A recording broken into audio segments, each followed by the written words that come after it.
Atos capítulo 27, eu vou ler do verso 1 ao verso de número 26. Diz assim o texto da palavra do Senhor. Quando foi decidido que navegássemos para a Itália, entregaram Paulo e alguns dos presos a um centurião chamado Júlio, da corte imperial. Embarcando no navio Adramantino, que estava de partida para costear a Ásia, fizemos-nos ao mar, indo conosco Aristarco, macedônio de Tessalônica.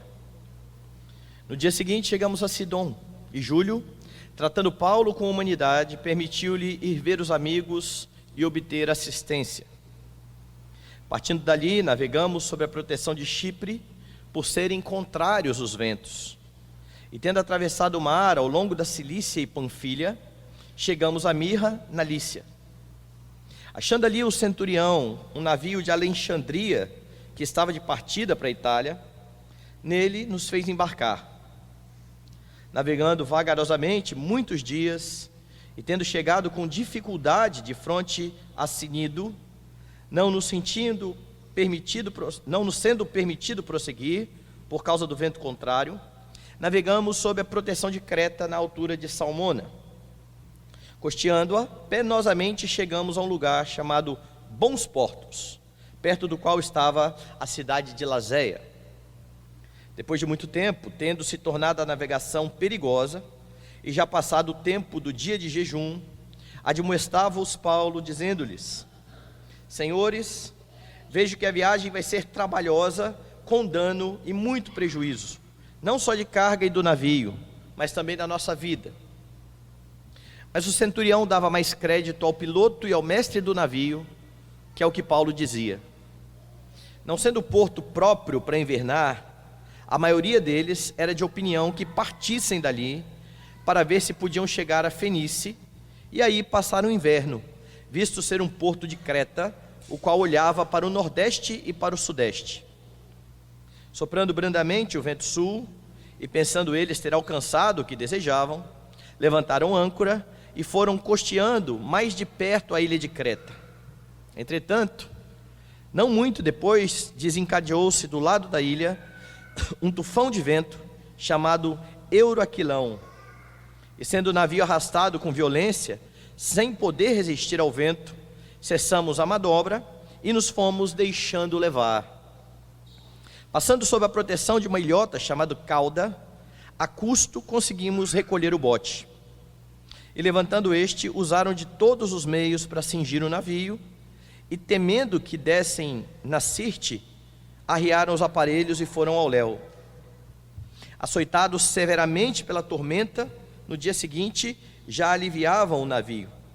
E ao terceiro dia, nós mesmos, com as próprias mãos, lançamos ao mar a armação do navio. E não aparecendo havia já alguns dias nem sol nem estrelas, caindo sobre nós grande tempestade, dissipou-se afinal toda esperança de salvamento. Havendo todos estando muito tempo sem comer, Paulo, pondo-se em pé no meio deles, disse: Senhores, na verdade era preciso terem me atendido e não partir de Creta, para evitar este dano e perda. Mas já agora vos aconselho bom ânimo, porque nenhuma vida se perderá de entre vós, mas somente o navio. Porque esta mesma noite um anjo de Deus, de quem eu sou e a quem sirvo, esteve comigo, dizendo: Paulo, não temas. É preciso que compareças perante César, e eis que Deus, por sua graça, te deu todos quantos navegam contigo. Portanto, senhores, tende bom ânimo, pois eu confio em Deus, que sucederá do modo por que me foi dito. Porém é necessário que vamos dar a uma ilha. Vamos orar.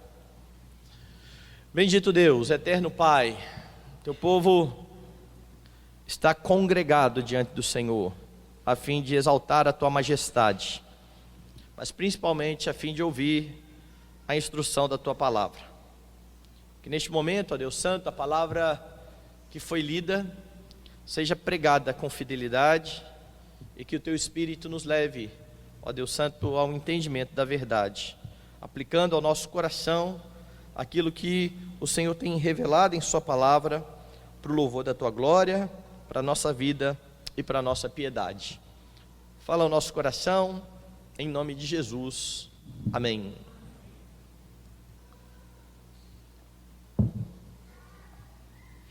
Meus irmãos, existe em alguns grupos religiosos do nosso dia, religiosos cristãos, uma teologia, se é que nós podemos chamar isso de teologia, que diz que a vida cristã não tem sofrimento. Se você crê em Jesus Cristo, a partir desse momento, se você desenvolve a sua fé e expressa a sua fé, você não passa mais por dificuldades, você não tem mais doença, você não tem mais problema financeiro. E se por um acaso você passa algum tipo de problema desses, certamente o problema é seu, o problema é a sua falta de fé. Mas a despeito de tudo isso e de todo esse ensino errado, quando você olha para as Escrituras, você tem afirmações bem contundentes, sobretudo a afirmação de Jesus Cristo, dizendo que no mundo nós teríamos aflições. Quando você olha para Paulo, Paulo vai dizer a Timóteo que todos aqueles que querem viver piedosamente em Cristo Jesus serão perseguidos. Quando você olha para a história que acontece tanto nos evangelhos quanto em Atos dos Apóstolos, você vê a igreja passando por dificuldades diversas. Quando você olha para a igreja do Antigo Testamento, você vê que irmãos nossos do passado também padeceram em meio a dificuldades e a problemas. Quando você olha para a história da igreja fora da Escritura, sobretudo ali no tempo dos mártires, você vai ver bastante problema, bastante sofrimento enfrentado pelos aqueles nossos irmãos que não negavam a sua fé em Jesus Cristo, ainda sob pena de irem à fogueira ou irem à boca do leão. As dificuldades existem, e enquanto nós estivermos em um mundo quebrado, nós vamos enfrentá-las.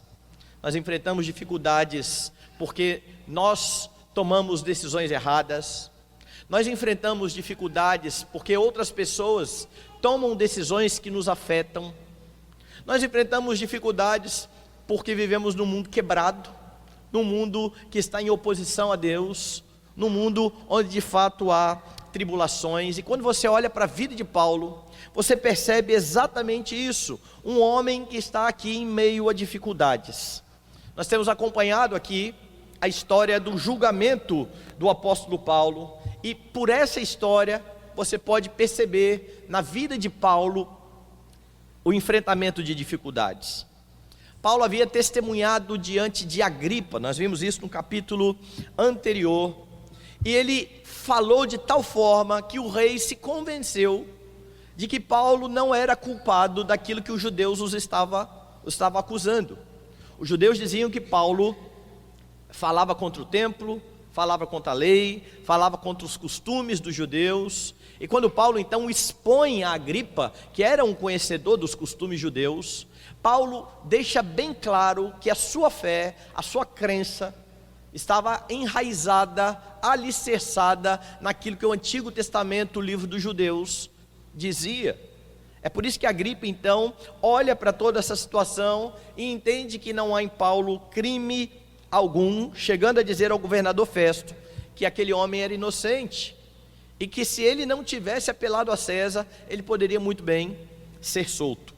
Quando você olha o capítulo 27, que foi o capítulo que nós lemos, você tem o relato aqui da primeira parte da viagem de Paulo até Roma. Paulo apelou a César, ele então vai até a capital do império a fim de ser julgado diante do imperador. E nessa primeira parte da viagem, narrada aqui por Lucas, você vê dois problemas distintos na vida de Paulo.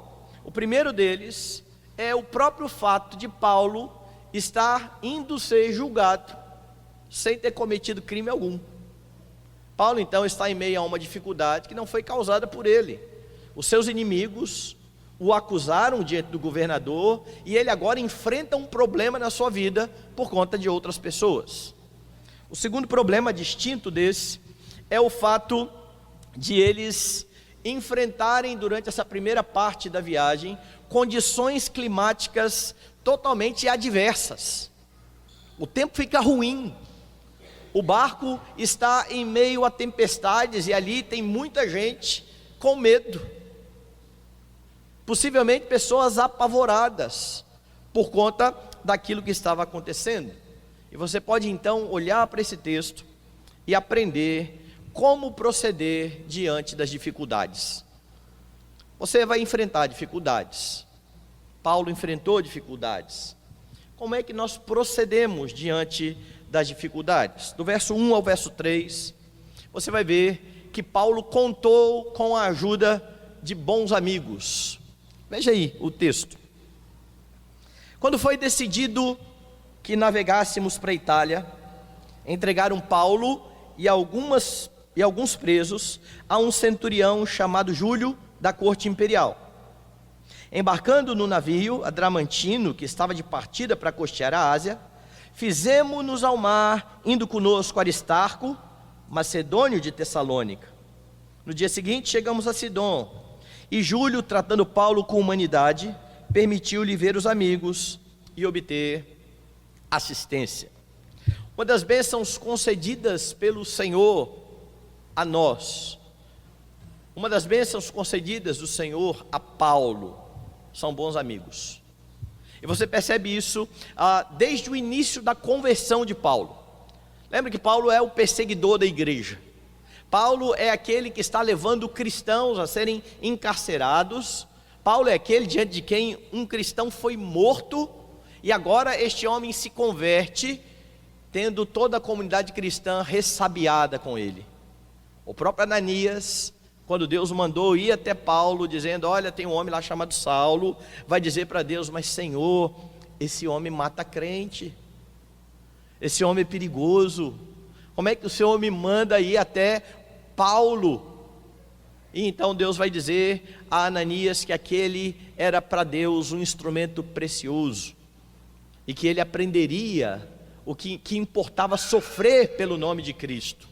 Mas quando Paulo chega na igreja, a igreja está meio ressabiada com ele. Quem é que se coloca ao lado de Paulo? O texto bíblico vai dizer que Barnabé, um homem que era natural de Chipre, um filho de exortação, ele se coloca ao lado de Paulo. Ele caminha com Paulo, ele é um companheiro de Paulo, tanto ali naquele momento, quanto nas viagens, na primeira e em parte da segunda viagem. É ele quem está junto com o apóstolo Paulo. Barnabé então é um bom amigo de Paulo, colocado em seu ministério. Outro bom amigo de Paulo é o próprio João Marcos. E é interessante você perceber que na segunda viagem, João Marcos foi a grande causa da separação entre Paulo e Barnabé, os dois amigos. Porque Barnabé queria levar de novo Marcos, que tinha abandonado a primeira viagem, e Paulo disse: não, nós não vamos levar de volta. Eles brigam e ali se dividem em dois grupos missionários, vai um para cada lado. Nós não ouvimos mais falar sobre Barnabé, o ministério de Paulo é o foco de Lucas, mas quando Paulo está perto da sua morte, ele pede para chamar João Marcos, que era alguém precioso para ele e em seu ministério. João Marcos também era um bom amigo do apóstolo Paulo, mas aqui no texto você vê de perto pelo menos dois de nome que você pode conhecer. Paulo está indo para o seu julgamento em Roma, mas ele não está sozinho.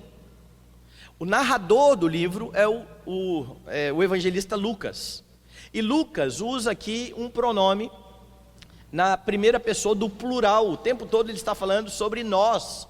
Nós fizemos isso, nós fizemos aquilo. Ou seja, Lucas era um companheiro de viagem de Paulo. E quando você olha aí para o texto, veja o que diz no versículo 2: embarcando num navio adramantino que estava de partida para costear a Ásia, fizemo-nos ao mar, indo conosco Aristarco, macedônio de Tessalônica. Lucas estava com Paulo nessa viagem. Paulo estava preso, Paulo estava indo para o julgamento. Lucas não. Lucas não estava preso, Lucas estava caminhando com Paulo. Mas você tem um outro nome citado aqui, Aristarco. Quem é Aristarco? Aristarco é um dos grandes companheiros de Paulo. Dê uma olhada aí, volte a sua Bíblia algumas páginas, lá no capítulo 19, E você vai lembrar que durante aquela confusão que houve lá na cidade de Éfeso, diz o texto bíblico, verso 29, foi a cidade tomada de confusão, e todos a uma arremeteram contra o teatro, arrebatando os macedônios Gaio e Aristarco, companheiros de Paulo. Lá naquela confusão em Éfeso, quem está junto com Paulo ali? Aristarco. Ele vai ser citado em duas epístolas de Paulo. Colossenses, abra comigo Colossenses capítulo 4, verso de número 10. E aqui, quando Paulo está se despedindo da igreja dos Colossenses, ele diz: saúda-vos Aristarco, prisioneiro comigo, e Marcos, primo de Barnabé, sobre quem recebestes instruções, se ele for ter convosco, acolhei-o. Colossenses é uma das cartas que Paulo escreve na prisão. Ele escreve essa carta da prisão. Quem está com ele? Aristarco. Quem está com ele? Marcos. E ele chega a dizer: está comigo, saúda-vos Aristarco, prisioneiro comigo, não porque Aristarco tivesse cometido algum delito, mas ele se fez prisioneiro, ele está acompanhando Paulo. A ideia é de que ele está acompanhando o apóstolo na sua tribulação. Quando você vai na epístola ao Filemon, mais uma carta escrita da prisão, lembra que Filemon é o senhor do escravo que fugiu e foi encontrar Paulo lá em Roma, quando Paulo estava em prisão domiciliar. Quando você chega lá em Filemon, no verso de número 24, você tem assim, ele está dizendo, 23 e 24, saúdam-te Epáfras, prisioneiro comigo em Cristo Jesus, Marcos, Aristarco e Demas, e Lucas, meus cooperadores. Paulo está na prisão e ele está cercado de amigos. O próprio Filemon, ou o próprio Onésimo, que está sendo levado de volta para casa, portando a carta a Filemon, foi alguém que conheceu o Evangelho e começou a servir Paulo na prisão. Não é interessante você perceber que Paulo, em meio à prisão, em meio às suas acusações, pode contar com pessoas a estar com ele e a servi-lo? Bons amigos do apóstolo Paulo. Aristarco era um destes homens que ajudava e servia o apóstolo Paulo. Mas além destes dois e dos que eu li aqui nas epístolas, você tem no verso de número 3 uma informação, diz assim: no dia seguinte chegamos a Sidom, e Júlio, tratando Paulo com humanidade, permitiu-lhe ver os amigos e obter assistência. Eles param em algum lugar para abastecer o navio, eles vão ficar ali alguns dias. Sidom ficava na Fenícia, e ali havia cristãos. Como é que você tem certeza disso? Volte de novo a algumas páginas da sua Bíblia, vá lá no capítulo 15. No capítulo 15 é o capítulo que narra a ida de Paulo ao concílio para resolver aquela pendência da briga entre judeus e gentios. E no capítulo 15, no verso 3, diz assim: enviados, pois, e até certo ponto acompanhados pela igreja, atravessaram as províncias da Fenícia e Samaria, e narrando a conversão dos gentios, causaram grande alegria a todos os irmãos. Ou seja, lá na Fenícia, quando passaram pela Fenícia, naquele momento, eles narravam o que Deus estava fazendo por meio deles, e a igreja dali ficava alegre, ficou extasiada com o que Deus estava fazendo. E agora, eles estão aqui, parados em Sidom, que fica ali na Fenícia, e Júlio permite que Paulo vá ver os seus amigos. Percebe-se então que em um momento difícil da vida de Paulo, ele pode contar com seus amigos.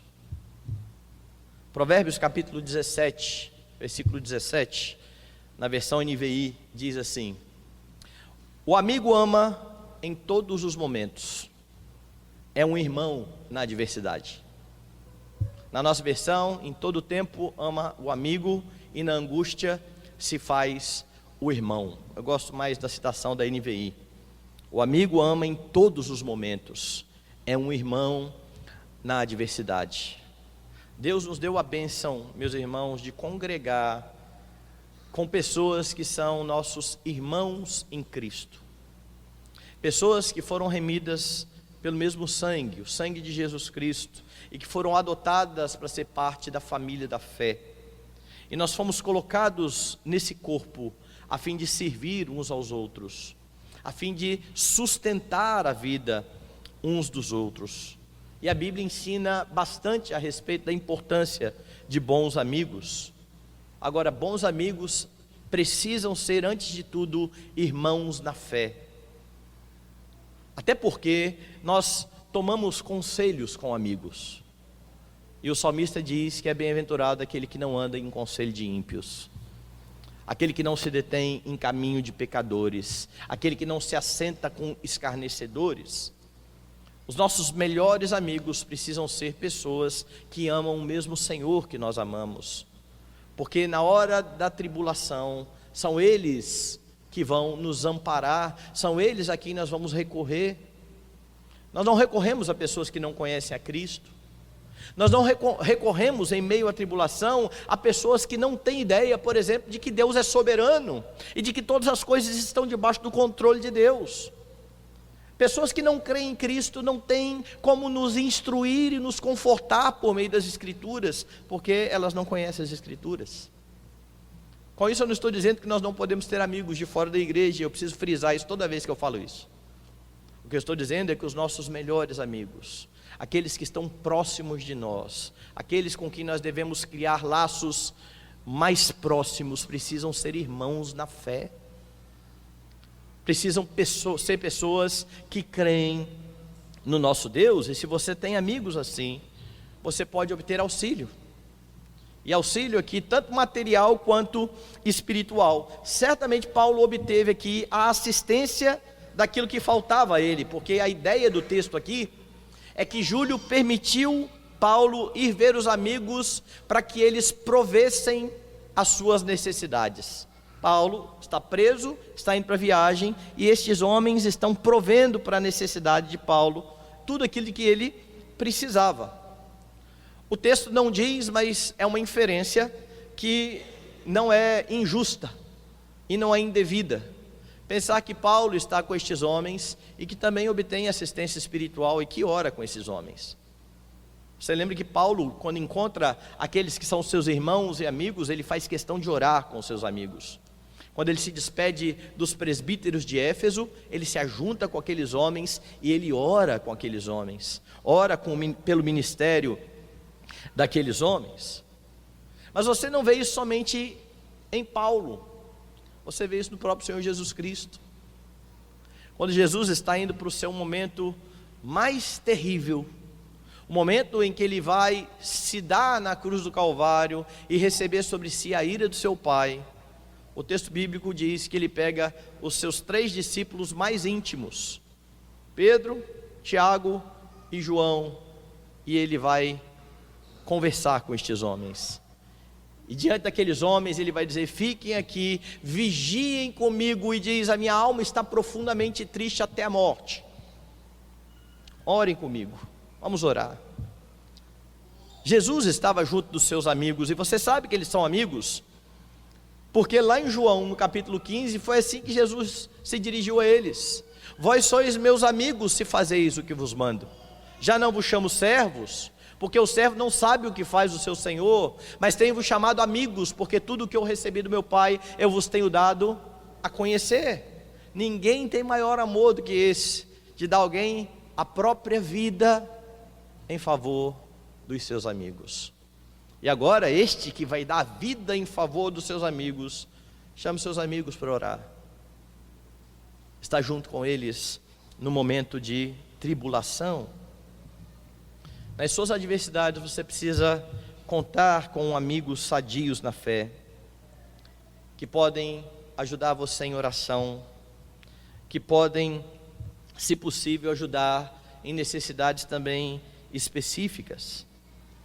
Há muita gente sofrendo na igreja, sozinho, tendo tanta gente, tantos irmãos em volta, se fecha não compartilha dos seus problemas, enfrentam as suas dificuldades de forma solitária, enquanto a Bíblia ordena de modo bem claro lá em Gálatas 6:2: levai as cargas uns dos outros e assim cumprireis a lei de Cristo. Essa é uma ordenança de Paulo. Portanto, aquele que diz: eu não quero incomodar alguém, ou eu não quero me abrir com alguém, eu não quero compartilhar com ninguém, eu vou viver isso sozinho, está contrariando uma ordem bíblica. Porque a Escritura diz que nós temos a bênção de ter irmãos, amigos, companheiros nessa jornada, nessa nossa caminhada. Então, diante das dificuldades, não caminhe sozinho. Procure bons amigos, procure amigos capacitados a dar bons conselhos bíblicos, porque em momentos de dificuldade é preciso tomar decisões responsáveis. Veja o que está acontecendo mais aqui no texto. Lucas está narrando a viagem e ele começa a dizer, depois que ele afirma que Paulo foi ver os seus amigos, ele começa a descrever que a viagem se torna dificultosa. Repare os termos que Lucas usa do verso 4 ao verso 8. Partindo dali, navegamos sob a proteção de Chipre, por serem contrários os ventos. E tendo atravessado o mar ao longo da Cilícia e Panfilha, chegamos a Mirra, na Lícia. Achando ali o centurião, um navio de Alexandria, que estava de partida para a Itália, nele nos fez embarcar, navegando vagarosamente muitos dias, e tendo chegado com dificuldade de fronte a Cnido, não nos sendo permitido prosseguir por causa do vento contrário, navegamos sob a proteção de Creta, na altura de Salmona, costeando-a penosamente. Chegamos a um lugar chamado Bons Portos, perto do qual estava a cidade de Lazéia. Os termos que Lucas escolhe para descrever a viagem são termos muito vívidos e que mostram toda a tribulação daquela jornada, daquela caminhada ali que o navio fez. Os ventos eram contrários, eles tiveram dificuldades, eles tiveram que navegar de forma vagarosa até chegar a um porto chamado Bons Portos. E ali então eles estão parados. É um quadro complicado, é uma viagem bastante difícil, é uma viagem que traz problemas para aqueles que vão navegar. E diante desse quadro tão complicado, o texto diz que Paulo admoestava o capitão do navio e o centurião.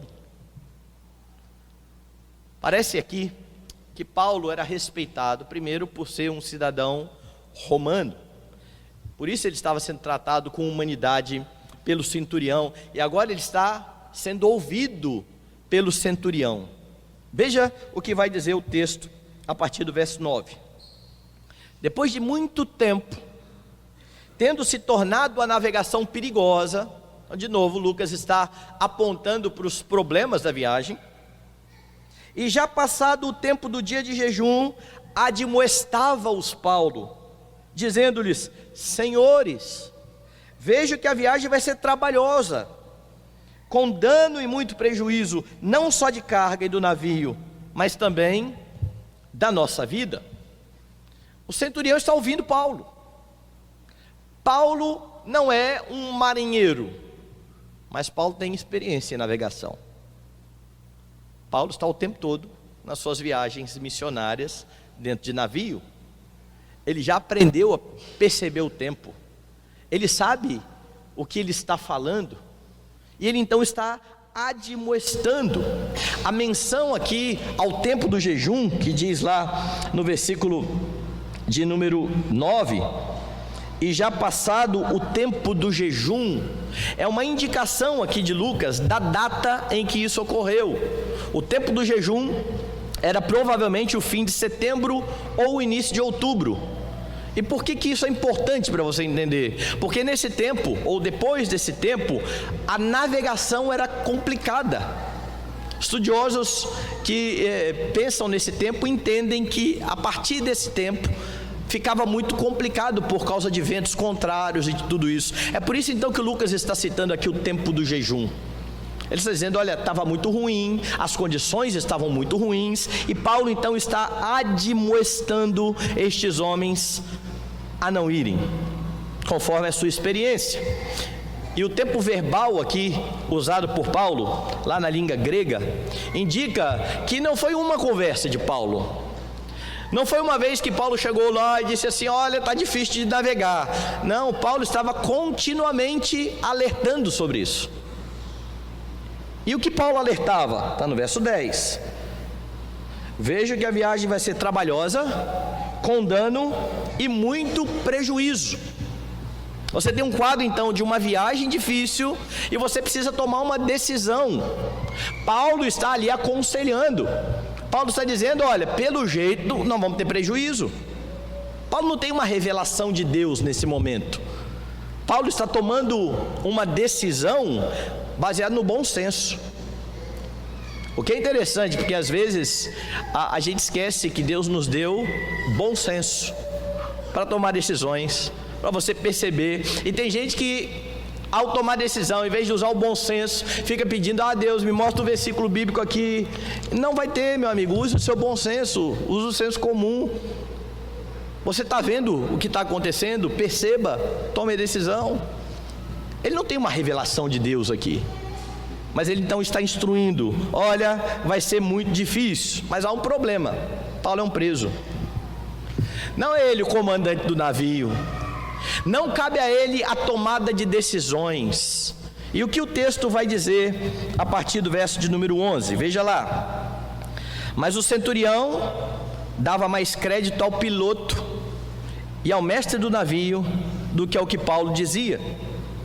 Não sendo o porto próprio para invernar, a maioria deles era de opinião que partissem dali para ver se podiam chegar a Fenícia e aí passar o inverno, visto ser um porto de Creta, o qual olhava para o nordeste e para o sudeste.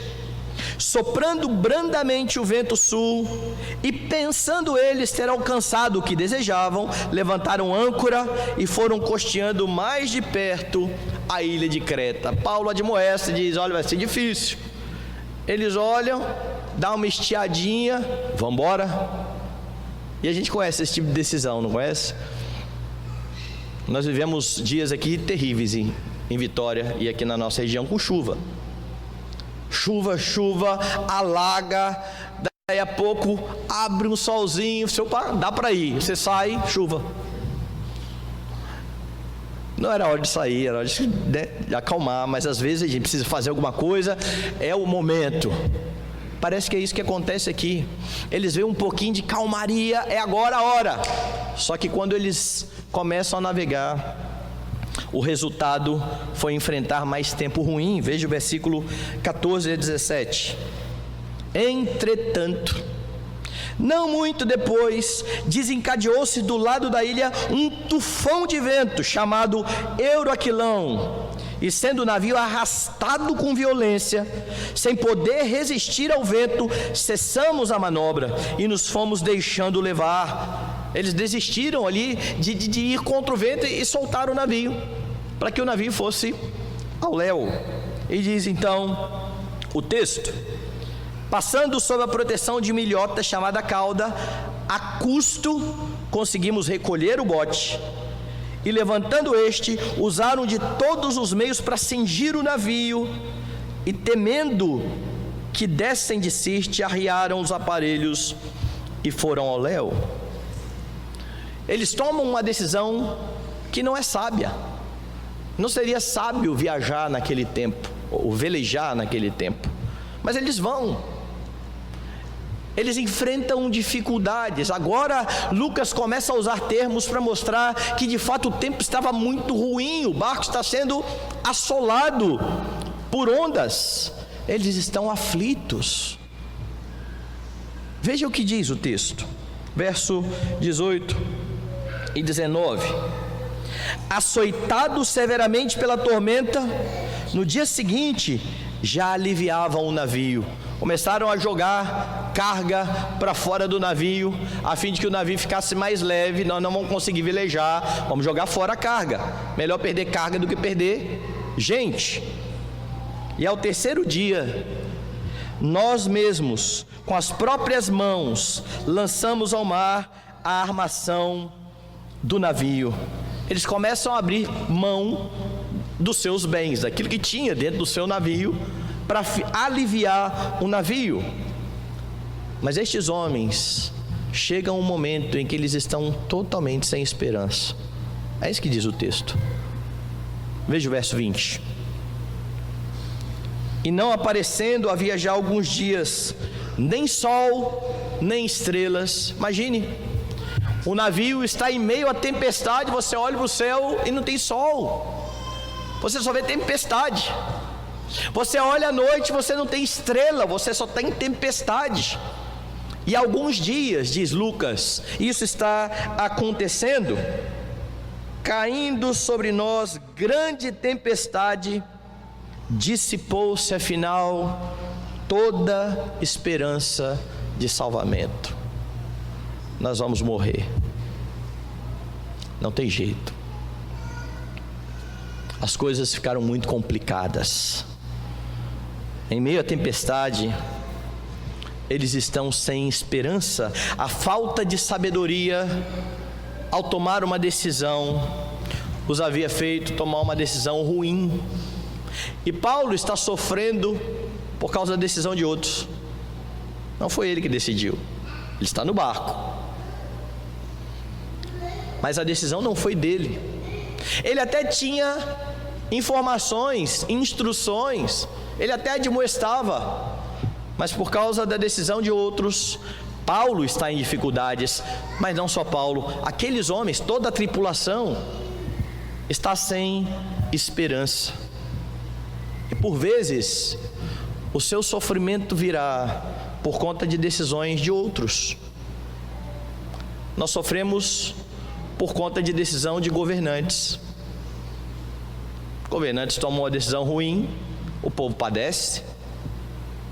Você sofre por conta de uma decisão de um chefe ou da empresa que tomou uma decisão e que te afetou.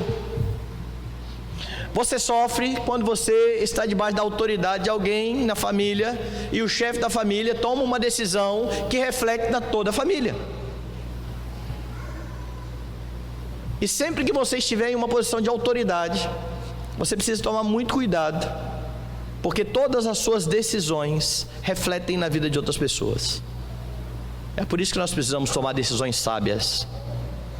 É por isso que pais de família, por exemplo, precisam tomar decisões sábias a respeito da condução dos seus lares, em tudo, quer seja na questão material, quer seja na questão espiritual. São os homens, principalmente, os responsáveis diante de Deus pelas suas famílias, e são eles que tomam decisões diante de Deus, que vão refletir muitas vezes na esposa e nos filhos, decisões ruins, que muitas vezes são tomadas por causa de desejos do coração e que afetam aqueles que Deus colocou debaixo da nossa autoridade. É preciso tomar muito cuidado com as decisões que nós tomamos, e é preciso estar bem certo de que muito do nosso sofrimento também não é culpa nossa, é culpa de decisões de outras pessoas. Podemos sofrer por decisões que tomamos de forma equivocada, estes homens do navio estão fazendo isso, ou podemos sofrer por causa das decisões de outros, é o que Paulo está sofrendo aqui. Mas nós precisamos buscar orientação da Escritura nas nossas decisões, porque as decisões precisam ser bíblicas, precisam honrar o nome do Senhor. É por isso que diante das dificuldades você precisa ponderar naquilo que outros dizem a você. Nós precisamos de bons amigos, certo? Às vezes nós procuramos pessoas, mas não porque nós queremos ouvir os seus conselhos, ou nós queremos considerar o que eles têm para dizer, algum ponto de vista diferente daquele que eu tenho. É porque eu quero simplesmente alguém que me ouça e que baixe a cabeça e diga que tudo que eu estou fazendo está certo. E às vezes não vai ser assim. Às vezes nós estamos no meio de dificuldades, vamos procurar alguém, a pessoa fala: olha, você está tomando a decisão equivocada, você podia fazer isso, e aí eu já fechei o meu ouvido e eu vou fazer o que eu bem entendo. É preciso humildade para ouvir, principalmente conselhos bíblicos. Não se ache então autossuficiente, mesmo que você seja alguém experimentado, como esse capitão do navio. Imagine então o capitão do navio.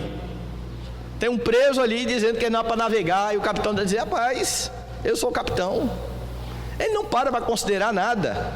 Eu sou o capitão, eu sei o que eu estou fazendo, certo? Isso nos faz lembrar algo extraordinário. Jesus chamou pescadores para serem os seus apóstolos. Em um dos momentos do ministério de Jesus, estes homens estão pescando. É isso que eles fazem a vida inteira. Eles entendem de pesca. Eles sabem onde que dá peixe, quando não dá peixe. Eles sabem que tipo de isca que tem que usar. E eles então pescam a noite toda e não pegam nada. Aí chega Jesus no outro dia, que não é pescador, lança a rede do outro lado. Oh Deus, Senhor, nós estamos a noite toda pescando, nós não pescamos nada, mas sob a sua palavra nós vamos lançar a rede. E eles lançam a rede, eles consideram a palavra de Cristo, e ao puxar as redes, elas quase se rompem. Mas imagine se Pedro, que é o mais impetuoso, toma a frente e diz assim: Jesus, seu negócio é Bíblia, né? De peixe entendo eu. Considere a opinião, considere o ponto de vista de outros. Não é porque você é especialista em alguma coisa ou tem experiência em alguma coisa que quando você estiver em meio à dificuldade você vai estar vendo claramente as coisas. Porque em meio às dificuldades nós às vezes temos os nossos olhos fechados e não vemos o óbvio. O óbvio. Um dos camaradas mais inteligentes que eu já conheci lá no seminário, quando eu estava no primeiro ano de seminário, nós tínhamos não era máquina de lavar, né? A gente tinha um tanquinho. E aí, muito frio em São Paulo para lavar roupa, botava lá no tanquinho, mas tinha uma peculiaridade no tanquinho. Se você enchesse de roupa, enchesse de água e ligasse, o tanquinho não ligava. Então o que você tinha que fazer? Você tinha que primeiro ligar o tanquinho vazio. Aí ficava aquele negócio batendo lá, sem nada, batendo vento. E aí você enchia o tanquinho. Aí ele continuava, que já estava no tranco, né? E aí você jogava a roupa. E aí um dia esse camarada muito inteligente mesmo, foi lá e esqueceu isso. E encheu o tanquinho. Quando ele botou a roupa, não funcionou coisa nenhuma. Ele tinha que tirar a água do tanquinho. E aí nesse momento eu estava chegando da aula, ele estava o tanquinho aqui, ele pegava a água, enchia o balde no tanquinho, se abaixava e botava a água no ralo que estava ali embaixo dele e jogava ali, suspendia e jogava ali. Disse: amigão, por que você não abre o ralo e deixa a mangueira vazar tudo aí direto? Por que você está nesse negócio de levanta, bota e vai? Aí ele olhou para mim e falou assim: eu não pensei nisso. Era a coisa mais óbvia do mundo, mas ele está com um problema, ele está atarefado, ele tem coisa para estudar, ele precisa lavar roupa, ele não pensou na coisa mais óbvia. E nós fazemos isso nos nossos momentos de dificuldade. As coisas mais óbvias nós não ouvimos, nós não pensamos. É por isso que nós precisamos considerar o que outras pessoas dizem. Pare, pense, pondere, não menospreze o que outros que aparentemente sabem menos do que você estão dizendo. Se você é líder, se há pessoas debaixo da sua autoridade, ouça aqueles que estão debaixo da sua autoridade. E lembre-se, diante das decisões, pessoas são mais importantes do que coisas. Não é isso que você vê no texto? Eles estão aliviando o navio. Eles precisam salvar pessoas, mas por causa dos nossos desejos do coração, por vezes, na nossa ânsia de tomar decisões para ter o que nós tanto desejamos, nós prejudicamos pessoas, passamos pessoas para trás, deixamos as pessoas de lado. O que importa é o que eu quero. Talvez você esteja em meio a dificuldades, fruto das suas decisões erradas. Talvez você esteja em meio a dificuldades por causa da decisão de outras pessoas. Talvez você já esteja como essas pessoas, sem esperança. O que fazer? Olhe para o texto e você vai ver que em meio às dificuldades nós precisamos confiar naquilo que o Senhor diz. Do verso 21 ao verso 26 é o que você tem. Diante do desespero e da desesperança, Paulo agora toma a frente. Lembra? Paulo foi aquele que disse: não vamos navegar. E eles navegaram.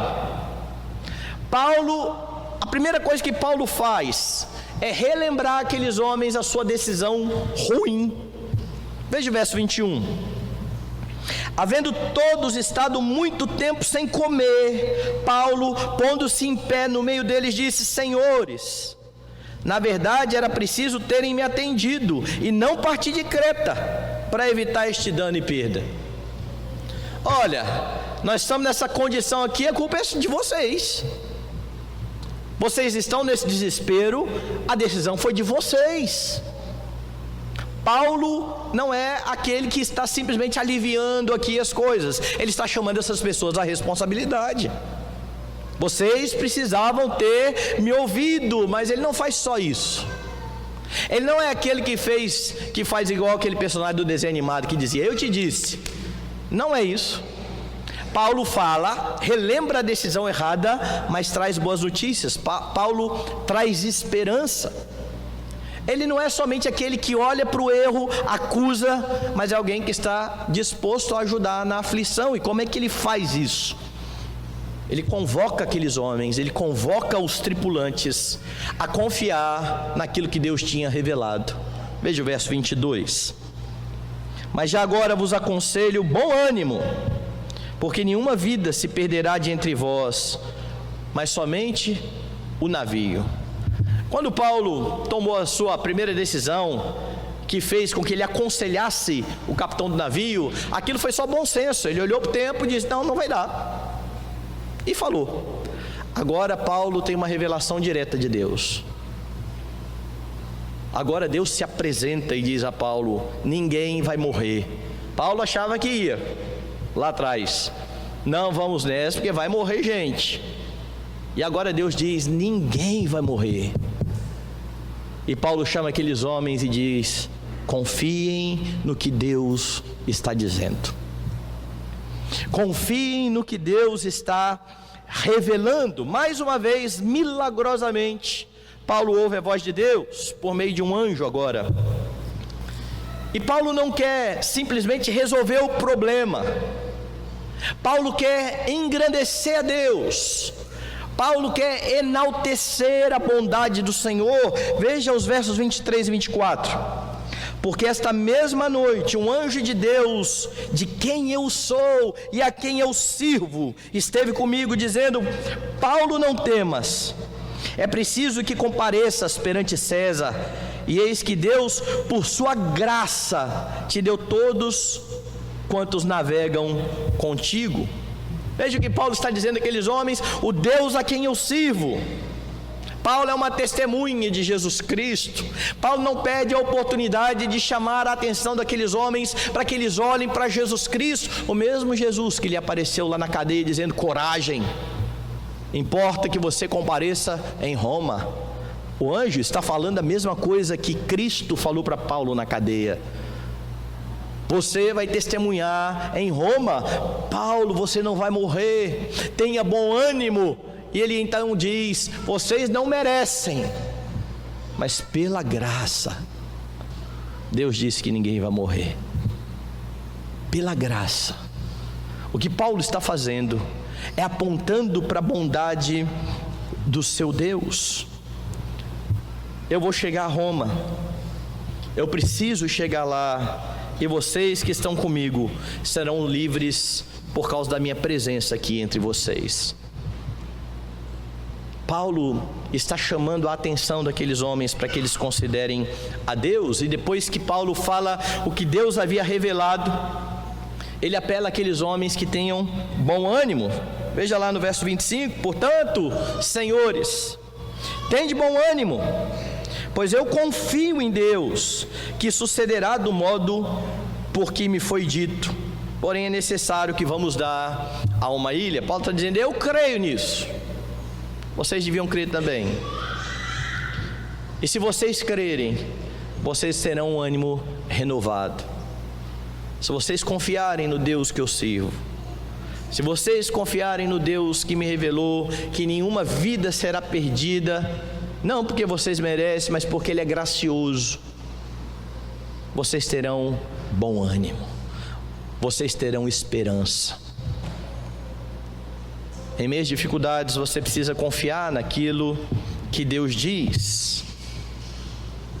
E como eu já afirmei, Paulo não finge que não houve problema. Às vezes, quando nós vamos ajudar pessoas nas suas dificuldades, nós evitamos tocar no problema. Nós queremos resolver o assunto sem chamar pessoas à responsabilidade. Paulo não faz isso. Nós estamos aqui por culpa de vocês. A decisão de vocês foi ruim. Quando você toma uma decisão ruim, a consequência vem. O que você planta, você colhe. Mas Deus é gracioso. Deus ouve aqueles que contritos se achegam a Ele e que confiam nele, mesmo depois de decisões ruins. Mas as pessoas precisam estar cientes, e você precisa estar ciente, que os desdobramentos daquilo que você faz, muitas vezes, causam males a você e a outras pessoas. Às vezes, jovens, no ímpeto de fazer o que eles querem na idade, tomam suas decisões sem considerar os seus pais e o sofrimento dos seus pais. Eu quero, eu faço, eu não me importo com as outras pessoas. E eu esqueço de ouvir o que a Escritura me diz: filhos, obedecei os vossos pais.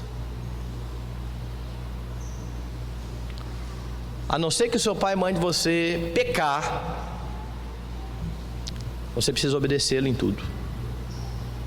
Ainda que você discorde, você precisa dar ouvidos. São eles a autoridade sobre vocês. Quando os maridos tomam decisões que não envolvem o pecado de filhos e de esposas, eles precisam ser ouvidos. Quando os líderes da igreja tomam decisões que não levam a igreja a pecar, eles precisam ser ouvidos, porque a Escritura tem ordens claras e diretas sobre isso. Nós obedecemos às autoridades, e essa é uma das formas como nós ouvimos o que Deus diz. Nós conhecemos a palavra, nós aplicamos a palavra, e nós precisamos conhecer tudo aquilo que Deus diz para ajudar outros, para levar esperança a outros e para manter a esperança no nosso coração, por saber que a despeito de mim e da minha decisão errada, Deus é gracioso. Há perdão, há restauração, há consequência de pecado, mas as coisas estão debaixo das mãos de Deus. Então, se você for chamado para ajudar alguém na sua dificuldade, chame a responsabilidade, mas não deixe de levar esperança. Não seja um profeta da desgraça somente. Leve esperança. Jesus Cristo nos traz esperança. E como eu disse, mesmo decisões pecaminosas podem ser perdoadas pelo Senhor. É só você se arrepender e buscar nele perdão. A consequência talvez virá, mas há perdão, há redenção para aqueles que se arrependem. Você tem um Deus que é soberano sobre todas as coisas. Quem levanta a tempestade é Deus. A tempestade que assolava aquele barco foi levantada pelo Senhor, à semelhança da tempestade descrita no Salmo 107, que nós lemos aqui na liturgia. Ele falou e fez levantar a tempestade. É o Senhor soberano sobre todas as coisas, e as suas dificuldades estão debaixo dessa soberania. As suas circunstâncias não fogem ao controle desse Deus.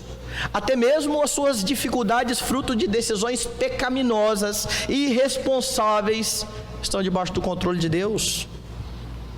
Mas se você errou, busque a orientação da Escritura a fim de corrigir o erro e confie naquilo que o Senhor fará daí por diante. Mas para que você faça isso, você precisa conhecer a Bíblia. Você precisa gastar tempo conhecendo aquilo que Deus tem revelado na sua palavra, porque para confiar na palavra de Deus, você precisa conhecer a palavra de Deus. Você precisa tê-la guardada em seu coração. Deus deu à igreja a sua palavra a fim de nos orientar na nossa vida e na nossa piedade. E essa palavra diz que Ele é gracioso, que Ele é misericordioso e que por vezes Ele vai até mesmo deixar de dar o que você merece. Por vezes Ele vai dar aquilo que você merece. E se você lembrar que você foi salvo, você vai saber que você recebeu de graça o que você não trabalhou para ter. O que você merecia era ira, mas por causa de Cristo, o seu amigo, você recebeu salvação. Por vezes Deus deixa com que você colha as consequências do seu pecado e da sua decisão. E tem gente que, por saber que Deus é misericordioso e gracioso, toma decisões pecaminosas contando com a graça de Deus. Não faça isso. Isso é tentar a Deus. Isso é brincar com o Senhor. As suas decisões precisam ser corretas, pautadas na Escritura. Como é que você procede diante das dificuldades? Conte com bons amigos, tome decisões responsáveis, confie naquilo que diz o Senhor. Paulo estava em meio à tempestade, ele confiava em Jesus Cristo. Ele sabia que o seu Senhor iria conduzi-lo até Roma. Ele sabia que o seu Senhor é aquele que é soberano sobre as tempestades. Volte lá no Salmo 107 que nós lemos durante a liturgia. Veja como o salmista descreve o momento de tensão vivido por estes homens que tomam navios. Verso 23: os que tomando navios descem os mares, os que fazem tráfico na imensidade das águas, estes veem as obras do Senhor e as suas maravilhas nas profundezas do abismo. Pois Ele falou e fez levantar o vento tempestuoso, que elevou as ondas do mar. Subiram até os céus, desceram até os abismos. E nisso o salmista está descrevendo exatamente o movimento do barco na onda. Ele vai lá em cima e ele desce no vagalhão, e ele vai lá em cima e ele desce no vagalhão. E quem levantou isso foi Deus. O que está acontecendo mais? No meio dessas angústias, desfalecia-lhes a alma. Andaram e cambalearam como ébrios. Eles estão tontos dentro do navio. Eles estão enjoados por conta do movimento do mar. Perderam todo o tino. E então, na sua angústia, clamaram ao Senhor, e Ele os livrou das suas tribulações, fez cessar a tormenta, as ondas se acalmaram. Então se alegraram com a bonança, e assim os levou ao desejado porto. Deus faz levantar tempestades. As suas dificuldades estão debaixo da soberania do Senhor. Houve um momento em que Jesus mandou que os seus discípulos entrassem no barco, e eles obedeceram. No meio do mar, as ondas se levantaram. Jesus está dormindo. Os discípulos correm e o acusam. O Senhor não se importa que a gente pereça. Nós estamos aqui porque o Senhor mandou. O Senhor não liga para nós. Jesus se levanta. Jesus nem se dirige aos discípulos. Ele olha para o mar e diz: fica quieto. O mar se acalma. E é depois disso que ele olha para os seus discípulos e pergunta: por que vocês são tão medrosos? Por que vocês não têm fé? Sabe qual foi a reação dos discípulos? Quem é este que até o vento e as ondas do mar lhe obedecem? Você acha que os discípulos conheciam o Salmo 107? O que eles estavam vendo na sua frente era aquele descrito no Salmo 107, que faz levantar as tempestades, mas que faz vir a bonança quando Ele quer. E é isso que você precisa crer em meio às suas dificuldades. O seu Senhor, aquele que faz levantar tormentas e que faz cessar tempestades, é o seu amigo, é o seu melhor amigo. Ele te chama assim, Ele te trata assim. Já não vos chamo servos, mas tenho-vos chamado amigos. Vós sois meus amigos, se fazeis o que vos mando. Tenha bons amigos, mas lembre-se sempre de contar com o melhor amigo. Jesus é o melhor amigo. Ouça a sua voz, obedeça a sua palavra nas decisões. E quando você se precipitar, e quando você andar por caminhos tortuosos, e quando você tomar decisões pecaminosas pautadas no desejo do seu coração, volte para Ele, peça perdão, busque a orientação da sua palavra, receba o perdão e continue a vida para a glória dele. Que Deus nos ajude e nos abençoe. Vamos